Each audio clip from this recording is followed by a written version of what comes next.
Bom, hoje, com esse anúncio aí de uma coligação, de uma junção do PSDB com o Podemos, é o fim de uma sigla que garantiu, perdão, que depois da redemocratização, ele revezou com o PT entre os partidos que garantiam governabilidade aqui. É interessante a gente lembrar um pouquinho essa história. Tem uma história bonita no começo. Você tinha o PMDB, o MDB, PMDB e Arena, e dentro do PMDB, que tinha uma área tesista, digamos assim, surgiu o MDB autêntico, aquele pessoal que tinha uma posição firme em defesa da democracia e tudo. Esse MDB autêntico depois se transformou em PSDB com um predomínio de intelectuais. Havia muita resistência lá. Eu lembro o Fernando Henrique, quando voltou, era muito nariz empinado, digamos assim, né? O Fernando Henrique, quando voltou dos Estados Unidos, do exílio, tudo aqui, eu lembro que teve uma SBPC, eu não sei se foi em Belo Horizonte. Não, antes disso, antes da SBPC, eu fui entrevistá-lo aqui, e na entrevista ele desceu o cacete em outros intelectuais do partido. Desceu o cacete, como se todos fossem medíocres e tudo aí. Ele tinha o nariz muito, muito empinado, né? Eu lembro uma vez que ele passou por Bragança Paulista, que Bragança era um dos poucos núcleos aí em São Paulo, no interior, assim, que tinha o pessoal do PSDB. Aliás, era um ex-cunhado meu que foi ligado à União Estadual dos Estudantes, no tempo do Serra e tudo. E o meu ex-sogro tinha uma chácara lá, e na campanha para senador, ele e o Antônio Emílio, né? Ele se reuniu lá com o pessoal do PSDB, e a minha ex, que sempre foi muito calma e tranquila, falou: não voto nesse sujeito nem a porrete, como é arrogante. E foi gozado que ele saiu dali, ele passou em Monte Verde, que era Minas, mas era a divisa. E tem uma história que mostra bem, digamos, aquela necessidade de status do Fernando Henrique. Que ele vai numa casa de um alto funcionário público de São Paulo, que era amigo dele, e lá só estava a filha, que é a Maria Tereza Mantuan, que é uma grande educadora aí. E ele chega, ela não sabe o que fazer, daí ela vê eles tinham acabado de mudar para aquela casa lá, vê um vasilhame lá com um líquido lá, pegou, serviu ele. Ele pegou, provou, falou: isso aqui é um porto cansado. E ela ficou morrendo de preocupação. Nossa, será que eu dei algum licor precioso do meu pai aí? Bom, ele foi embora. Quando a mãe chega, ela fala: mãe, eu acho que eu fiz besteira, aí que eu dei aquele licor para o Fernando Henrique. Minha filha, aquilo lá é biotônico Fontoura. Nossa, mas, em suma, ele conseguiu galvanizar, o PSDB conseguiu galvanizar, nos anos 90, uma intelectualidade da USP, de boa formação, uma classe média moderna, digamos, querendo democracia, querendo. Ele tentou encontrar lugares aí, tentou, por exemplo, buscar. Quando o Collor estava meio enfraquecido, o Serra e o Fernando Henrique foram loucos lá para tentar entrar no governo, ganhar um cargo de ministro. Tudo. Eu lembro que a primeira vez que eu conheci o Ciro Gomes, o Ciro, quem marcou um café da manhã com o Ciro foi Jair Amorim, o Evaldo Gouveia, um dos dois que fazia o meio-campo aqui para os políticos do Ceará, junto aos jornalistas que tinham afinidade com música. E eu fui no café com o Ciro Gomes, eles jogando fumaça para todo lado contra o Mário Covas. Ele falou: o Mário Covas impediu que os dois mais brilhantes políticos do PSDB pudessem ir para o governo e tudo, que era o Fernando Henrique e o Serra, querendo cavá-la. Logo mais à frente, o Ciro virou ministro do Fernando Henrique lá e se tornou um defensor aí do câmbio apreciado. Essa é outra história. Mas, digamos, esse predomínio dos intelectuais era contrabalançado por duas figuras políticas muito poderosas, digamos assim. O Mário Covas, que, no dizer do Geraldo Alckmin, ele amassava barro, ou seja, ele saía, tentava entender o movimento das ruas, e o Franco Montoro, que era de uma generosidade ampla, né? É o Franco Montoro que, como governador, abre espaço para o Serra, na Secretaria do Planejamento, é quando começa o processo do Serra, de enriquecimento do Serra, efetivamente, aí naquele período lá. Mais à frente, você tem o Plano Real, e no Plano Real, você tinha dois grupos, digamos, que poderiam fazer parte do PMDB, um ligado ao desenvolvimentismo, outro ligado ao mercado. E esse grupo do mercado que venceu, e com o Plano Real, eles passam a instituir realmente a subordinação da economia brasileira à financiarização mais terrível, né? Paralisou todo o crescimento do Brasil desde lá, foi aceita pelo Lula, Dilma tentou reagir um pouco, não conseguiu, foi uma... E é gozado que em 2008, o Sarney, eu tinha problemas com o Sarney conseguiu, o Saulo Ramos, que era ministro do Sarney, conseguiu meu pescoço na Folha, em 1988, tudo quando eu denunciei manobras dele no plano cruzado. Então, conseguiram meu pescoço. Tiveram uma negociação, entrou uma dívida que a Folha tinha com a Previdência lá, eu dancei. Depois voltei mais tarde. Né?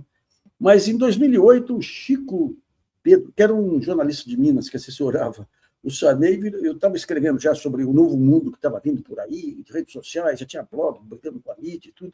Ele falou, vem conversar com o Sarney, que ele tem coisas, ele sabe das coisas. E, na época, estava o Sarney presidente do Senado, a mídia inteira querendo derrubar, mas não por conta do Sarney, querendo derrubar para desestabilizar o governo. Porque o Sarney e Renan, você pode dizer, pô, são coronéis nos seus estados, sempre foram grandes fatores de estabilidade política no Congresso. E daí o Sarney, eu chego lá para conversar com o Sarney, ele chega, ele estava já meio trôpico lá, né? E ele dizia, senhor jornalista, eu fico emocionado quando eu vejo a defesa que o senhor faz de mim. Não era dele. Eu sempre que eu escrevia, falava, estou defendendo o presidente do Senado. Quem quiser atacar o Sarney tem tais coisas. E ele começou a traçar o futuro aí, que mostra, era uma raposa, que sabia tudo da política e era um intelectual interessante. Então ele falava, hoje, o deputado tem muito menos prestígio que qualquer organização da sociedade civil. Vem uma ONG aqui para falar de tal coisa, que tem muito mais credibilidade, espaço que o deputado. E traçou essa desmoralização gradativa do Congresso. Eu falei, e a mídia vai acontecer a mesma coisa. Como os blogs, a internet, na época, estava restrita aos blogs. Né? Os blogs vai ter também um enfraquecimento danado. E virou para mim e falou, o PSDB vai acabar em pouco tempo. E enalteceu muito o Lula na época. O Lula era o maior líder que ele viu. Ele foi muito crítico do Getúlio. Eu falava, o Getúlio foi outro grande estadista, mas era de cima para baixo. O Lula não. Era uma admiração sincera, efetivamente. Né? Mas por que ele falava aquilo do PSDB? Porque a alma do PSDB, que era Mário Covas e outros, já tinham partido. No auge das crises do governo Fernando Henrique, com marketing de desvalorização, todo aquele angu que marcou o segundo governo Fernando Henrique, a gente não olhava para Brasília para ver de onde vinha a luz, olhava para o Palácio Bandeirantes. E o Covas tinha esse papel. Então, o PSDB gradativamente foi abrindo mão dos seus intelectuais, tinha um grupo de intelectuais de peso ali. Nós tivemos, no primeiro governo Fernando Henrique, o Brescia, que sempre teve um papel. O Brescia é uma figura interessantíssima, né? Porque o Brescia era aquele que qualquer novidade consistente que você tinha, ele abraçava e estudava. Nos anos 70 era com a questão da tecnoburocracia, nos anos 90 era a questão do empreendedorismo dos prefeitos e tudo, né? E o empreendedorismo na gestão pública. Então, ele cria lá a figura do gestor público, aí ele cria algo que era muito interessante na época, mas depois se viu que era uma fonte de corrupção, depois que eram as organizações sociais.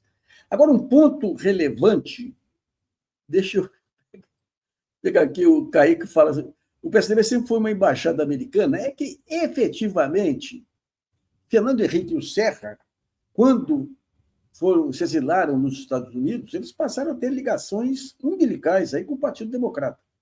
Eu fui para os Estados Unidos em 82, a convite do Departamento de Estado, encontrei o Fernando Henrique no avião, pedi dicas, a gente podia escolher as pessoas que a gente queria conversar lá, e ele me deu a Abraham Rosenthal, que era uma figura interessantíssima, que era guru do Partido Democrata. Né? E aqui, o SEBRAP, tudo, que tem um papel relevante, digamos, na formação intelectual de uma geração, era o padrão do Partido Democrata americano. O Serra, quando você pega a carreira acadêmica do Serra, está na hora de rever essas coisas também, porque ele não tinha... Ele lançou um livro com a Conceição, que foi a grande inspiradora lá, você não via muito as impressões digitais do Serra lá. Quando ele foi ministro da Saúde, eu ajudei a fazer o discurso dele. Na época, ainda acreditava nele. E várias vezes o Paulinho Moreira Leite fazia discurso dele. Uma vez ele fez um discurso. Era um cara muito polêmico aí, né? Mas quando sai esse pessoal de cena e assume o Serra e o Aécio, daí acabou o PSDB. Acabou efetivamente, daí ficou um jogo pesadíssimo. A campanha de 2010 foi uma das mais sujas da história. Das mais sujas da história. Do Serra entrar, aquele negócio de dizer que a Dilma matava criancinhas. E foi uma sobrinha minha trabalhando para a Mônica Bergamo que descobriu que a senhora Serra tinha feito aborto também, né? Desmontou aquela campanha dele. Mas foi uma campanha terrível. Ele entrava nas casas rezando. Eu lembro que, na época, eu peguei a minha filha, que tinha uns 10 anos, eu falei, o que você achou aí da campanha do Serra? Papai, ele entra rezando nas casas, será que ele faz isso com todas as casas ou só para aparecer? Então, ali você começou. O Zé Aníbal, que é presidente do PSDB agora, é um dos últimos guerreiros aí. O Zé Aníbal sempre teve uma posição razoável aí, mas é um dos últimos guerreiros aí de um partido que já tinha perdido a alma lá atrás, quando Serra e Aécio assumiram efetivamente, mas foi um partido que garantiu a governabilidade. Ele, o Fernando Henrique e o Lula, embora jamais enfrentassem, digamos, essa financiarização que matou o crescimento do Brasil, mas mantinham as estruturas do Estado funcionando, ciência e tecnologia. O Fernando Henrique tem um trabalho... Não o Fernando Henrique, o pessoal dele, da área de ciência e tecnologia, era a melhor turma de Brasília, aí, o pessoal que criou os fundos setoriais de ciência e tecnologia, a melhor coisa. Quando acabou o governo do Fernando Henrique, o Serra é governador, eu falei, o Serra vai deitar e rolar, vai pegar essas pessoas aí e vai poder fazer um baita programa de inovação em São Paulo. Nada.